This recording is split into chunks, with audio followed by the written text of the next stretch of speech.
Banyak orang percaya bahwa kebebasan itu mahal. Mereka membayangkan kebebasan finansial hanya bisa dimiliki oleh segelintir orang kaya raya dengan bisnis raksasa atau warisan besar. Tetapi kebenarannya berbeda. Kebebasan punya harga yang jelas, dan harga itu bisa kita capai jika kita mau memahami satu hal penting. Bagaimana cara menciptakan sumber penghasilan yang tidak lagi terikat oleh tenaga atau waktu kita? Selama ini, kita diajarkan bahwa untuk mendapatkan uang, kita harus bekerja. Kita pergi pagi, pulang malam, dan menukar tenaga dengan gaji bulanan. Pola ini memang memberi kepastian jangka pendek, tapi pada saat yang sama, pola ini juga menciptakan jebakan jangka panjang. Karena apa yang terjadi ketika tenaga itu melemah? Apa yang terjadi ketika usia bertambah dan energi tidak lagi sama seperti dulu? Jika seluruh penghasilan kita hanya bergantung pada jam kerja, maka saat jam kerja berhenti, penghasilan pun ikut berhenti. Inilah alasan mengapa banyak orang merasa lelah, cemas, bahkan takut memikirkan masa depan. Sekarang bayangkan sebaliknya. Bayangkan jika ada sebuah sistem, sebuah aset, atau sebuah ide yang tetap bekerja, bahkan ketika kita sedang beristirahat. Kita tidur, uang tetap mengalir. Kita berlibur, arus penghasilan tidak berhenti. Itulah inti dari passive income. Passive income bukan sekadar istilah keren dalam buku motivasi. Ia adalah fondasi yang memungkinkan kita memiliki ruang untuk bernapas, waktu untuk bersama keluarga, kesempatan untuk merawat kesehatan, dan kebebasan untuk memilih hidup sesuai nilai yang kita yakini.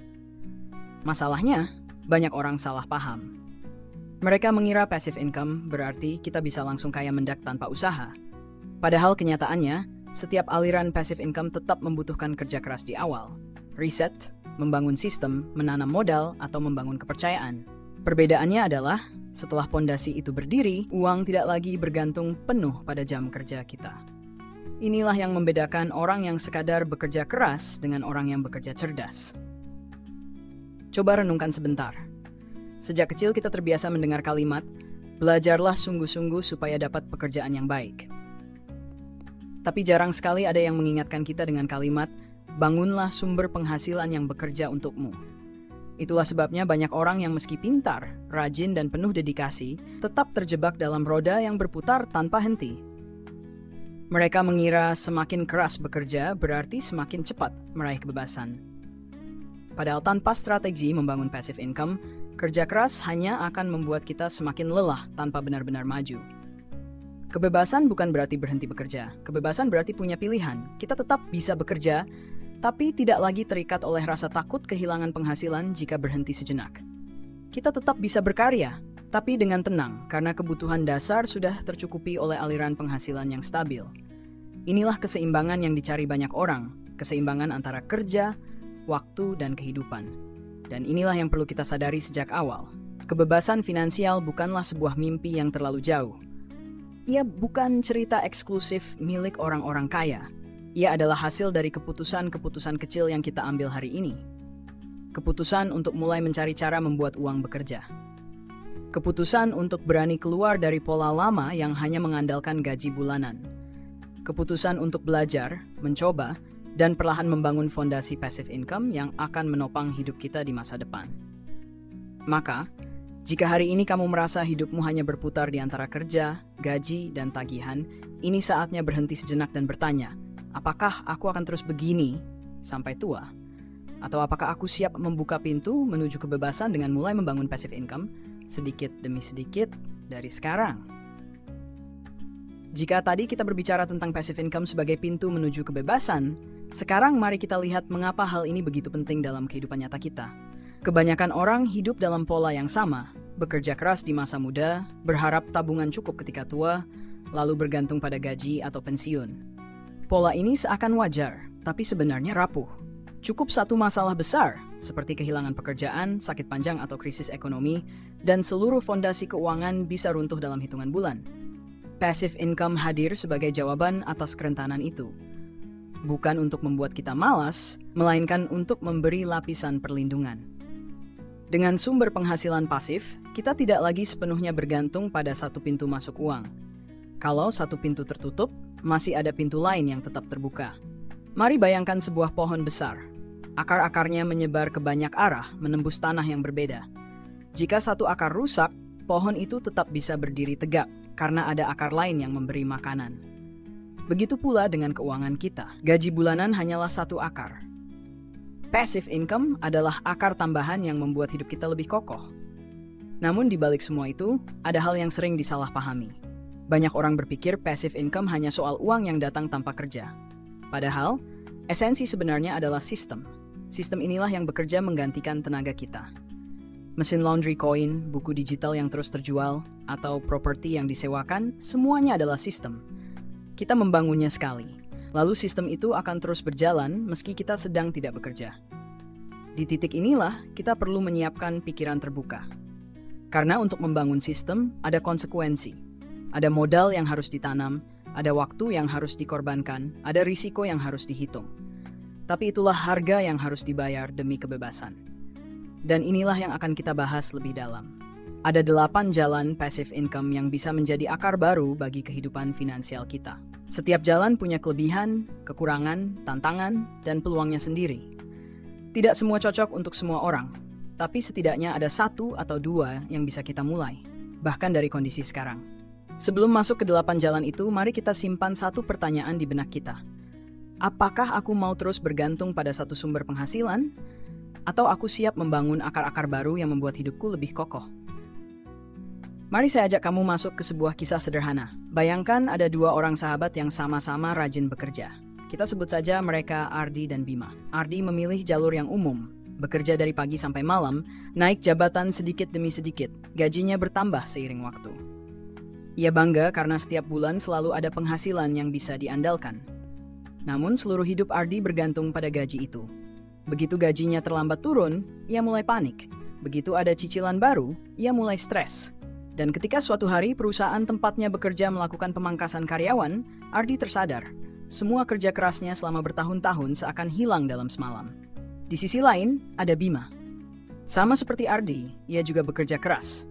Tapi sejak awal, Bima memilih menyiapkan akar tambahan dalam hidupnya. Ia tidak hanya mengandalkan gaji. Perlahan, ia mencoba membuat e-book sederhana dari pengalaman pribadinya. Lalu ia jual secara online. Ia juga ikut program afiliasi untuk barang-barang yang sering ia rekomendasikan kepada teman. Awalnya hasilnya kecil, mungkin hanya cukup untuk membayar listrik. Tetapi Bima tidak berhenti. Ia terus membangun sistem kecil itu, sampai suatu hari, penghasilan pasifnya mulai melebihi gajinya. Bedanya jelas. Ketika Ardi harus lembur demi menutup cicilan, Bima bisa pulang lebih awal untuk menemani keluarganya, karena ia tahu ada aliran uang yang tetap berjalan meski ia tidak di kantor. Kisah Ardi dan Bima mungkin terdengar sederhana, tetapi bukankah kita sering melihat kenyataan ini di sekitar kita? Ada orang yang hidupnya selalu terasa berat, seolah terjebak di roda hamster. Berlari tanpa henti, tapi tidak pernah benar-benar maju. Ada juga orang yang tampak lebih tenang, lebih seimbang, karena mereka punya fondasi finansial yang tidak hanya bertumpu pada satu sumber. Konfliknya jelas. Banyak dari kita masih hidup seperti Ardi. Kita bekerja keras, tapi selalu ada rasa cemas. Kalau aku berhenti sebentar, apakah uang juga berhenti masuk? Pertanyaan ini yang menghantui banyak orang. Dan disinilah passive income hadir bukan sekadar sebagai tambahan uang, melainkan sebagai jawaban atas konflik batin kita. Ia memberi kita pilihan. Pilihan untuk tidak selalu merasa terikat.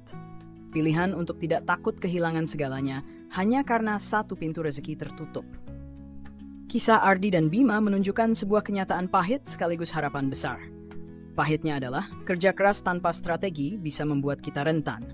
Harapannya adalah setiap orang, termasuk kamu, bisa memilih untuk membangun akar tambahan itu. Tidak harus besar di awal, yang penting mulai. Karena pada akhirnya pertanyaan itu akan selalu datang.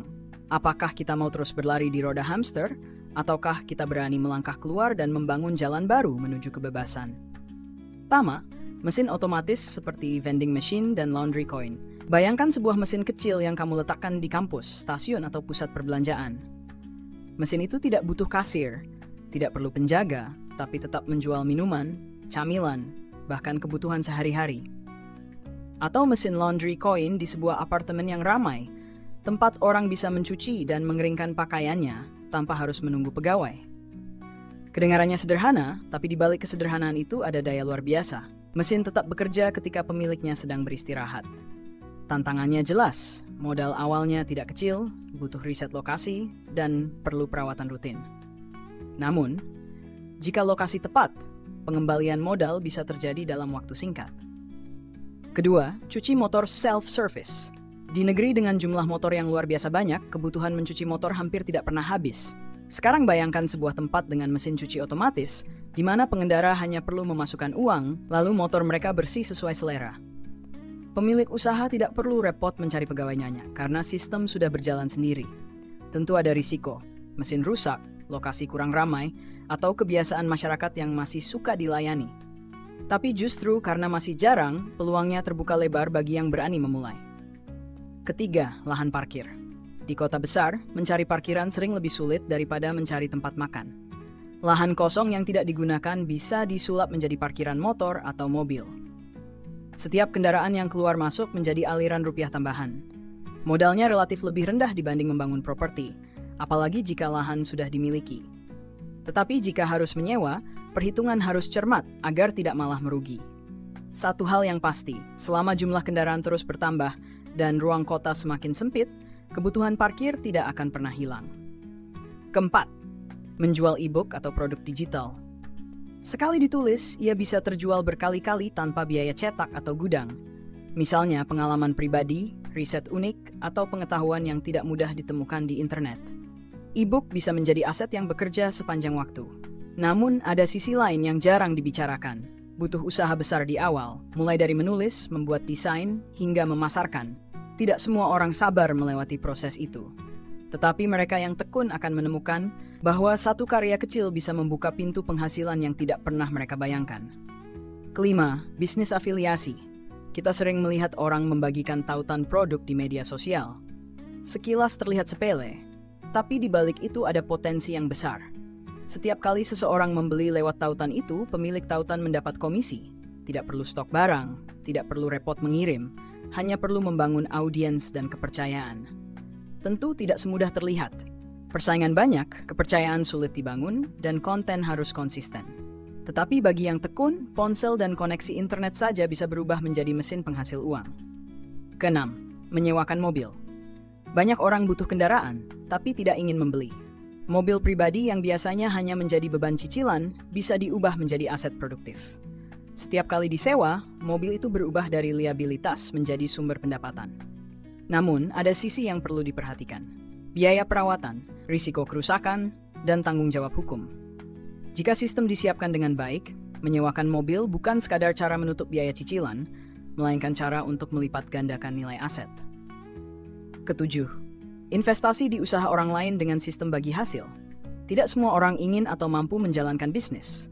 Tapi jika ada modal, kita bisa menjadi bagian dari bisnis orang lain. Misalnya seorang teman punya ide kedai kopi, kita yang menyediakan modal, lalu keuntungan dibagi sesuai kesepakatan. Rasanya menyenangkan, uang bekerja tanpa kita harus turun langsung. Namun ada juga sisi rapuhnya, salah pilih mitra, salah hitung pasar, dan risiko kehilangan modal. Karena itu, kepercayaan dan transparansi adalah syarat mutlak. Jika tepat, jalur ini bisa menjadi jalan pintas menuju arus uang pasif yang stabil. Kedelapan, lahan makam premium. Mungkin terdengar tidak biasa, bahkan sedikit tabu. Tapi kenyataannya, kebutuhan lahan makam semakin besar, sementara ruang semakin terbatas. Keluarga yang mampu rela membayar mahal demi tempat yang layak, tenang, dan terawat. Dari sisi bisnis, ini adalah aset yang nilainya hampir selalu naik. Namun dari sisi moral dan budaya, tidak semua orang merasa nyaman terjun ke bidang ini.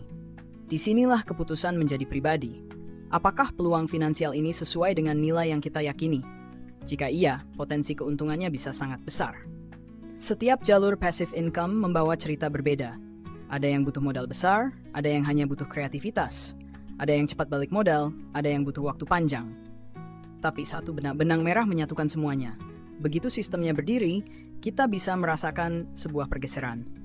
Dari hidup yang selalu terikat jam kerja, menuju hidup yang lebih bebas, lebih seimbang, dan lebih tenang.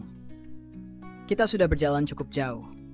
Dari awal kita membicarakan mengapa passive income penting, lalu melihat 8 jalan yang bisa dipilih untuk mulai membangunnya.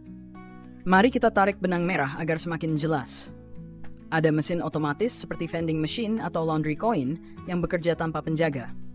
Ada cuci motor self-service yang memanfaatkan budaya kendaraan roda 2 yang luar biasa besar di negeri ini. Ada lahan parkir, sumber penghasilan sederhana tapi stabil di kota-kota besar. Ada produk digital seperti e-book yang sekali dibuat bisa dijual berkali-kali.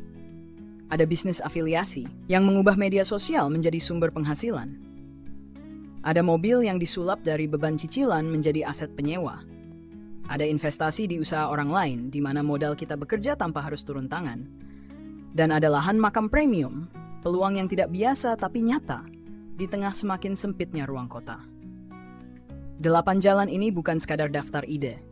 Mereka adalah cermin bahwa passive income punya banyak bentuk. Tidak harus semua cocok dengan kita. Tapi cukup 1 atau 2 yang kita pilih dengan serius, lalu kita jalankan dengan konsisten. Sekarang mari berhenti jenak, tarik napas dalam-dalam, dan bertanya pada diri sendiri. Dari 8 jalan tadi, mana yang paling mungkin aku mulai sekarang? Karena pada akhirnya, passive income bukan hanya tentang uang. Ia tentang waktu. Waktu yang bisa kita gunakan bersama orang-orang yang kita cintai, waktu untuk merawat diri, waktu untuk hidup dengan lebih tenang. Ia tentang kebebasan, bebas dari rasa takut kehilangan pekerjaan, bebas dari cemas setiap kali tagihan datang, bebas memilih jalan hidup yang kita inginkan. Namun, kita juga perlu jujur. Tidak ada jalan yang tanpa tantangan, semua butuh usaha di awal. Ada modal yang harus dikeluarkan, ada risiko yang harus diperhitungkan, ada kesabaran yang harus dijaga. Tapi disitulah letak kekuatannya. Karena begitu fondasi itu berdiri, passive income akan menjadi akar yang menjaga hidup kita tetap kokoh, meskipun angin kehidupan berhembus kencang. Mungkin kamu bertanya, apakah aku bisa? Bukankah semua ini butuh orang yang lebih pintar, lebih kaya, atau lebih beruntung? Jawabannya sederhana, semua orang bisa memulai. Karena passive income tidak selalu harus besar. Sebuah e-book kecil bisa jadi permulaan. 1 slot parkir bisa jadi awal. 1 link afiliasi bisa membuka jalan. Dari kecil menjadi besar, dari sederhana menjadi sistem yang menopang hidup. Jadi, refleksi ini bukan sekadar mengulang 8 ide. Ia adalah undangan untuk memilih. Karena masa depanmu tidak ditentukan oleh seberapa keras kamu bekerja hari ini, tetapi oleh seberapa cerdas kamu menyiapkan sistem yang akan terus bekerja besok. Kita sudah sampai di penghujung perjalanan video ini. Dari awal kita membicarakan tentang bagaimana kerja keras tanpa strategi bisa membuat kita terjebak, sampai menemukan 8 jalan yang bisa membuka pintu menuju kebebasan finansial. Sekarang, pertanyaannya bukan lagi apakah passive income itu nyata atau tidak. Pertanyaannya adalah, apakah kamu siap mulai melangkah? Karena pada akhirnya passive income bukan hanya soal menambah uang. Passive income adalah tentang mengembalikan kendali hidupmu. Tentang menciptakan ruang untuk bernapas, agar kamu tidak lagi terjebak hanya bekerja untuk membayar tagihan. Tentang memberi dirimu pilihan, agar kamu bisa bekerja karena ingin, bukan karena terpaksa. Banyak orang menunda dengan alasan klasik, nanti kalau sudah ada modal, nanti kalau waktuku lebih longgar, nanti kalau aku lebih siap. Sayangnya, kata nanti seringkali berubah menjadi tidak pernah. Padahal, memulai tidak harus besar. 1 e-book kecil, 1 tautan afiliasi, 1 ide usaha sederhana, itu sudah cukup untuk membuka jalan. Saya ingin mengajakmu untuk melakukan 1 hal sederhana setelah menonton video ini. Tutup mata sejenak, lalu bayangkan hidupmu 5 tahun dari sekarang. Apakah kamu ingin tetap berada di roda yang sama, terus berlari tanpa henti? Ataukah kamu ingin punya kebebasan memilih, punya waktu untuk keluarga, punya ketenangan saat malam tiba? Gambaran itu akan menjadi bahan bakar untuk langkah pertamamu. Dan jangan salah paham, membangun passive income bukan berarti kita berhenti bekerja. Justru, ini tentang bekerja lebih cerdas. Tentang menyiapkan sistem agar kerja keras kita tidak hilang begitu saja, melainkan terus memberi hasil bahkan ketika kita beristirahat. Jadi mulai hari ini, pilihlah 1 langkah kecil. Tulis ide yang paling sesuai dengan hidupmu. Bayangkan strategi sederhananya. Jika perlu, bagikan di kolom komentar, karena seringkali menuliskan niat membuat kita lebih berkomitmen. Saya juga ingin mendengar pendapatmu. Dari 8 jalan passive income yang kita bahas, mana yang paling ingin kamu coba? Atau mungkin kamu sudah punya pengalaman membangun passive income sendiri? Ceritakan di komentar supaya bisa jadi inspirasi untuk penonton lain yang masih ragu untuk memulai. Dan jika video ini memberi nilai untukmu, jangan lupa untuk menekan tombol like, share kepada teman-temanmu, dan tentu saja subscribe agar kamu tidak ketinggalan pembahasan penting berikutnya. Dukunganmu bukan hanya angka di layar, Tapi bahan bakar yang membuat channel ini terus hidup dan bisa berbagi wawasan finansial yang mendalam untukmu. Ingatlah satu hal, kebebasan tidak datang dengan sendirinya. Ia datang karena kita berani menanam benih hari ini. Meskipun kecil, dengan keyakinan bahwa suatu saat ia akan tumbuh menjadi pohon yang kokoh. Passive income adalah salah satu benih itu. Tugas kita hanyalah menanam, merawat, dan bersabar. Dan seperti biasa, kita akhiri dengan pengingat khas Still Balance. Keseimbangan bukan tujuan, tapi cara menjalani hidup.